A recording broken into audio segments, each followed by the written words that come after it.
Nimeona mjadala ambao unaendelea baada ya kauli ya Rais wa Jamhuri ya Muungano wa Tanzania akiwa anazindua mradi wa maji wa Same Mwanga Korogwe, kusema kwamba serikali ipo katika mpango wa kununua umeme kutoka nje ya nchi kwa ajili ya kukabiliana na changamoto ya kukatika kwa umeme katika ukanda wa kaskazini unaojumuisha mikoa ya Arusha na Kilimanjaro. Ni kweli serikali ipo katika mpango huo kama alivyosema Mheshimiwa Rais, na naomba kutoa ufafanuzi kama ifuatavyo. Umeme wetu Tanzania kwa sehemu kubwa unazalishwa kutoka upande wa kusini mashariki mwa nchi yetu.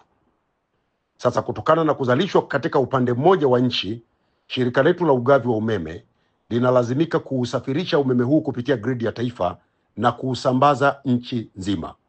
Sasa gridi yetu ambayo inaunganisha kwenda upande wa kaskazini mwa nchi ndio gridi ndefu, na kutokana na urefu huo kumekuwa na upotevu mkubwa wa umeme.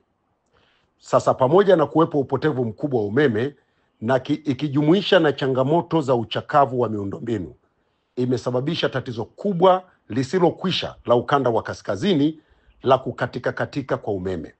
Wataalamu wetu wanasema pamoja na kusafirisha umeme mpaka kwenda huko, nchi yetu imekuwa ikitumia zaidi ya shilingi bilioni 32 kugharimia upotevu wa umeme unaotokana na kusafirisha umeme kutoka kwenye vyanzo vya uzalishaji hadi ukanda wa kaskazini. Sasa kutokana na hilo, sasa serikali katika kufanyia kazi changamoto hii imeamua kufanya uamuzi wa kununua umeme kutoka Ethiopia kupitia Kenya ili ukaimarishe gridi yetu ya taifa katika ukanda wa kaskazini. Na tunafanya hivi tukiwa tumezingatia mambo mengi. Kwanza, kukabiliana na changamoto hii ya kitaalamu, kwamba tukiendelea kutegemea kusafirisha umeme kutoka kusini mwa nchi mpaka kaskazini, kuna changamoto kubwa ya umeme kuendelea kuwa unakatika kutokana na changamoto za kiusafirishaji. Hiyo moja. Lakini pili, hasara tunayoipata kutokana na upotevu wa umeme. Sasa kwa nini tunafanya hivyo? Tunafanya hivi kwa sababu wataalamu wanatueleza kwamba tukiunganisha gridi yetu upande wa kaskazini na umeme unaotoka Ethiopia kupitia Kenya, tutakuwa tumepata umeme imara na tutawaondoa wenzetu wa Kilimanjaro na Arusha katika adha ya kukatika kwa umeme. Wengi watahoji kwa nini tunatumia pesa hizo nyingi. Hesabu zimefanyika. Nchi yetu ni mwanachama wa umoja wa gridi ya ukanda wa kaskazini mwa Afrika, ambako tuna makubaliano ya kuuziana umeme kwa gharama nafuu. Na umeme tunaoununua una gharama nafuu. Tena ni gharama nafuu zaidi hata baadhi ya vyanzo vyetu ambavyo kwa sasa vinazalisha umeme nchini kwetu. Kwa hiyo ni umeme ambao hautupi mzigo serikali. Zaidi unatupunguzia kwanza kadhia ya kukatika kwa umeme, lakini pili unatupunguzia kadhia ya upotevu mkubwa wa umeme unaosababisha upotevu wa zaidi ya shilingi bilioni 32 kila mwaka. Naomba itambulike kwamba kusafirisha umeme kutoka ukanda wa kusini mwa nchi yetu kwenda mpaka Arusha kumekuwa kukisababisha upotevu wa takriban megawati 20. Yaani tukitoa megawati 100 kutoka kwenye mitambo yetu kwenda Arusha, kule Arusha zinafika megawati 80. Sasa wapo watu wanauliza kwa nini umeme utoke Ethiopia uwe nafuu na usiwe nafuu wa kutoka kusini mashariki mwa Tanzania.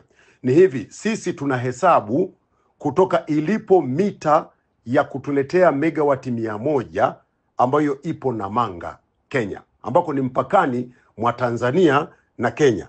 Na sisi wenyewe tumeweka mita yetu ya megawati 100 tutakapoanza kuwauzia umeme wetu kwenda Kenya. Kwa hiyo haya mambo ni kubadilishana.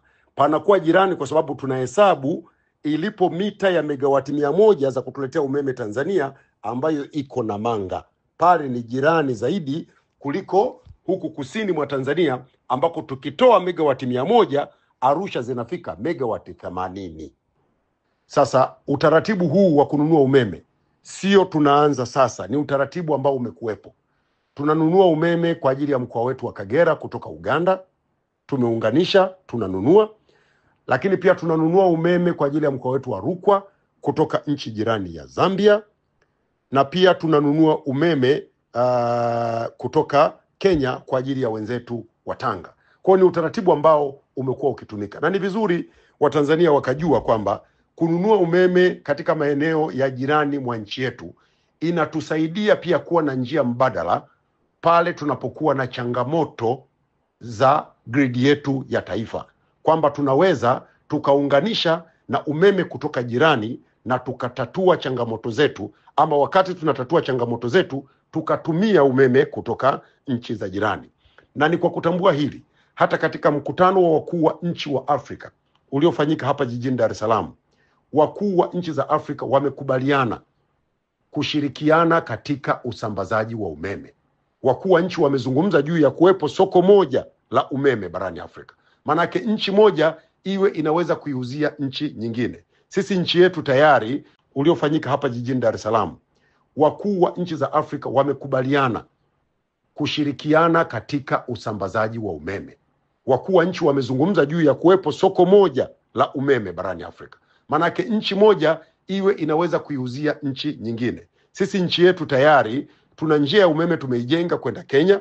Tunaweza kupeleka umeme Kenya kupitia kwenye njia yetu, lakini na Kenya nao wanaweza kutuletea sisi. Kwa changamoto tulionayo Arusha, tumeona tuuchukue umeme ambao unatoka Ethiopia. Na niwakumbushe watu, Ethiopia ndio nchi yenye umeme wa gharama nafuu zaidi. Wanazalisha umeme mwingi kupitia kwenye bwawa lao, takriban megawati 6,000. Sisi tunazungumza megawati 2,115 kutoka bwawa la Nyerere. Wenzetu wanazalisha megawati 6,000 kutoka kwenye mradi mmoja. Kwa hiyo wanausambaza, unapita Kenya, unakuja kwetu, tunautumia na ni wa gharama nafuu. Tumelinda maslahi ya nchi, tuko makini kwenye hilo. Lakini jingine kubwa na muhimu ni kwamba tunaendelea pia kujenga njia za kwenda kwenye nchi za wenzetu. Tayari nchi majirani Rwanda na Burundi wameshaomba tuwe na mikataba ya kubadilishana umeme ama kuuziana umeme. Manake ni nini? Hii ni fursa. Tunaweza pia tukapata umeme kutoka sehemu moja na tukauuza sehemu nyingine, tukapata faida kama nchi. Kwa hiyo ni utaratibu wa kawaida. Naomba niwatoe hofu wa Tanzania kwamba hii ni njia ya kawaida ya kitaalamu ya kuhakikisha tunasimamia umeme, na sio Tanzania peke yetu tunaofanya hivi. Nchi nyingi zinafanya hivyo. Ni moja ya afua muhimu za kuhakikisha nchi inakuwa salama kwa nishati. Tukitegemea umeme wetu tu wa grid ya taifa inaweza kupata changamoto yoyote. Ikipata changamoto, mkiwa mna maunganisho hayo na nchi zingine na mnabadilishana umeme, inawasaidia kutatua changamoto. Nadhani limeeleweka vizuri, na tumshukuru sana Mheshimiwa Rais Dr. Samia Suluhu Hassan kwa nia yake thabiti ya kuhakikisha tunakuwa na umeme, sio tu umeme wa kutosha, bali umeme wa uhakika, na tunakuwa na njia mbalimbali za kukabiliana na changamoto za umeme. Asanteni sana.